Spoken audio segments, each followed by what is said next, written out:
काबिल कदर नाजरीन, मोटिवेशनल इंटरटेनमेंट, अहम वाक़यात, मुशाहदात और तजर्बात पर मबनी वीडियोज़ देखने के लिए अपने चैनल मिसाली दुनिया को सब्सक्राइब कर लें।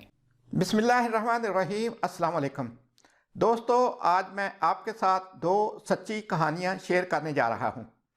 इन कहानियाँ को शेयर करने का मकसद ये है कि आपको इससे सबक हासिल हो और आपको इससे मोटिवेशन मिले। अगर कभी आप भी इस तरह की मायूसी में घिर जाएं तो कभी परेशान ना हो, अल्लाह पे भरोसा रखें। अल्लाह ताला काम बनाने वाला है और मायूसियाँ दूर हो जाती हैं। पहली कहानी इस तरह है कि हमारे एक अजीज़ हैं, उनको फ़ौज में भर्ती होने का बड़ा शौक़ था। उन्होंने 2 दफ़ा भर्ती होने के लिए कोशिश की तो मेडिकल में जाके वो रिजेक्ट हो जाते थे। तीसरी दफ़ा कोशिश की तो उन्होंने एक रेफरेंस तलाश किया कि मेडिकल में अगर कहीं कोई 19-20 का फ़र्क हो तो शायद रेफरेंस के साथ वो दूर हो जाए। उनका मेडिकल हुआ, उनके कान में प्रॉब्लम था। मेडिकल ऑफिसर ने ईएनटी स्पेशलिस्ट को केस रेफ़र कर दिया। उन्होंने रेफरेंस के साथ ईएनटी स्पेशलिस्ट को जब दिखाया, उन्होंने कहा कि ये फिट नहीं हो सकते, इनका मर्ज ऐसा है कि जैसे कान में कोई सरतान वगैरह हो, तो ये क्योरेबल भी नहीं है। बहरहाल रेफरेंस की वजह से वो बड़े डॉक्टर साहब के पास उनको लेके चले गए। बड़े डॉक्टर साहब ने भी उनको चेक किया तो उन्होंने कहा कि ये फ़ौज के काबिल नहीं है और ये फिट नहीं हो सकते। तीसरी मर्तबा थी, वो बंदा बहुत ही मायूस हुआ, बड़ा परेशान था। उसका रेफरेंस जो है वो जब उसको लेके बाहर निकला, उसको समझाना शुरू किया कि बेटा ये कुदरत के काम हैं, आपका रिज़्क यहाँ पे लिखा है, वहीं पे मिलेगा। आप फ़ौज में भर्ती होना चाहते थे लेकिन अल्लाह को नहीं मंजूर, तो आप कहीं और कोशिश कर लीजिएगा। ये बातें सुनने के बाद वो जो छोटे डॉक्टर साहब थे, उन्होंने उसको अपने पास बुलाया और बुला के उसका कान दोबारा चेक किया और एक पर्ची पे ड्रॉप्स लिख दिए, कान में डालने वाले ड्रॉप्स, और उसे कहा कि 2 हफ्ते के बाद वो दोबारा आए, उसका मुआयना करेंगे। उस बंदे ने जाके घर में अपने वो जो थे कतरे वगैरह कान में डालता रहा, जिस तरह डॉक्टर साहब ने फरमाया था। 2 हफ्ते के बाद जब आया तो डॉक्टर साहब को चेक करा। डॉक्टर साहब ने जैसे ही उसके कान का मुआयना किया तो वो तो बड़े हैरान हो गए। उन्होंने उसको बाजू से पकड़ा और वो बड़े डॉक्टर साहब के पास ले गए। उन्होंने कहा कि सर देखें, ये तो लगता है कि मुजज़ा हो गया है। जब बड़े डॉक्टर साहब ने उसके कान का मुआयना किया तो उसने कहा वेल, ये तो वाकई अल्लाह पाक की तरफ से मुजज़ा हो गया है। उन्होंने कहा कि ये दवाई जारी रखें। ज़ाहिर है कि फाइनल मेडिकल एग्ज़ाम के लिए कोई 1 महीने बाद जाना है, उस वक्त तक इंशाल्लाह इसका कान बिल्कुल दुरुस्त हो जाएगा। खैर वो बंदे ने अपनी वो जो थी ट्रीटमेंट जारी रखी।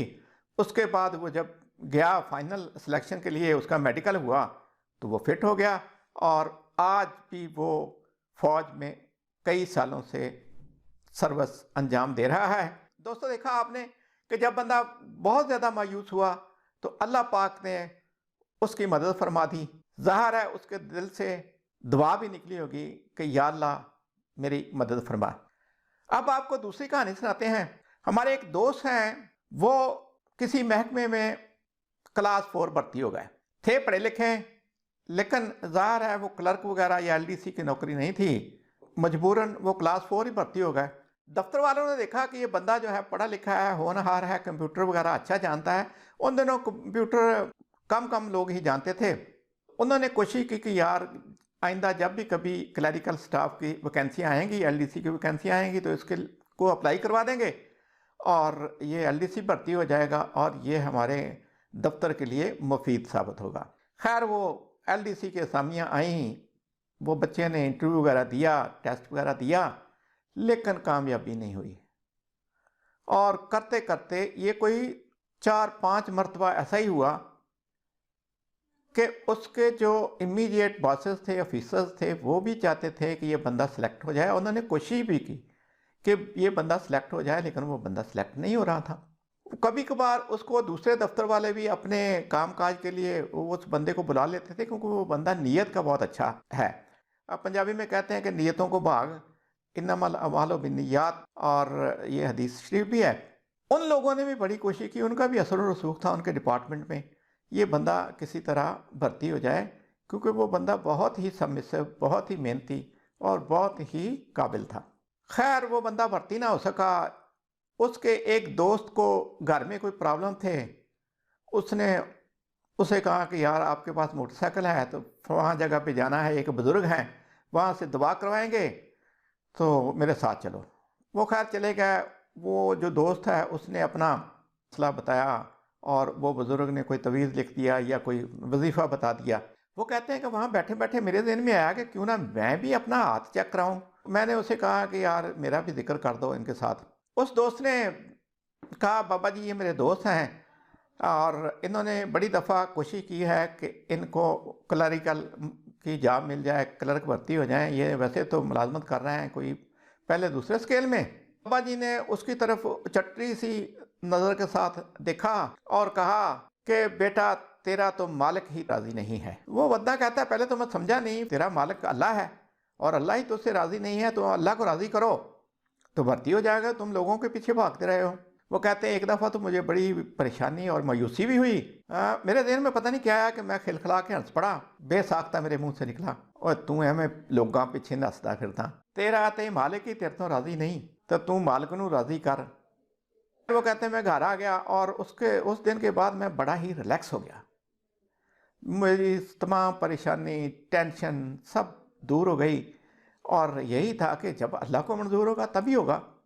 तो मैं दुनियादारों के पीछे भाग रहा हूँ, लेकिन जो मेरा मालिक है उसको मैं राज़ी कर लूँ। ज़ाहिर है उसने दुआ की, उसके अजीज़ो करम ने दुआ की, घर वालों ने दुआ की, और फिर वो भी एक तरह से मौज़ा ही हुआ कि उस साल जो भर्ती होनी थी लोगों की, उसके इंटरव्यू वगैरह हो गए थे, फाइनल भी हो गए थे, वैकेंसियाँ फिल हो गई थी कि एक दिन हेड ऑफिस से फ़ोन आता है कि वो फ़लाँ बंदा जो है उसके डॉक्यूमेंट जो है वो अर्जेंट मेल के ज़रिए भेजे जाएँ, जो भी फास्टेस्ट मोड ऑफ डिस्पैच है उसके ज़रिए अरसाल किए जाएँ। वो कहता है जी कि मेरे कागजात जो थे वो वहाँ पे चले गए और एक दो रोज़ के बाद मेरा अपॉइंटमेंट लेटर आ गया। अब हैरानगी इसमें यह थी कि वैकेंसियाँ फेल हो गई थी, ना कोई वैकेंसी थी, ना कोई फ्रेश ऐड आई थी। वो पिछली जो मेरा इंटरव्यू था वो उन्होंने वेटिंग लिस्ट पे रखा हुआ था। लेकिन बहरहाल ये है कि जो भी था ये अल्लाह ही की तरफ से था और खालिस अल्लाह ही की तरफ से था कि वो बुज़ुर्गों ने सच कहा था, तेरा ते मालिक ही तेरे तो राज़ी नहीं। और जदों मालिक राज़ी हो गया, और जब मालिक राज़ी हो गया, जब अल्लाह ताला राज़ी हो गए, वो काम जो बिगड़े हुए हैं, नामुमकिन है, वो भी हो जाते हैं। और किस तरह हो जाते हैं ये वाक़या आपके सामने है। दोस्तों उम्मीद है आज की वीडियो आपके लिए मुफीद साबित होगी। नेक तमन्नाओं के साथ अगली वीडियो तक अल्लाह हाफ़िज़। पाकिस्तान जिंदाबाद।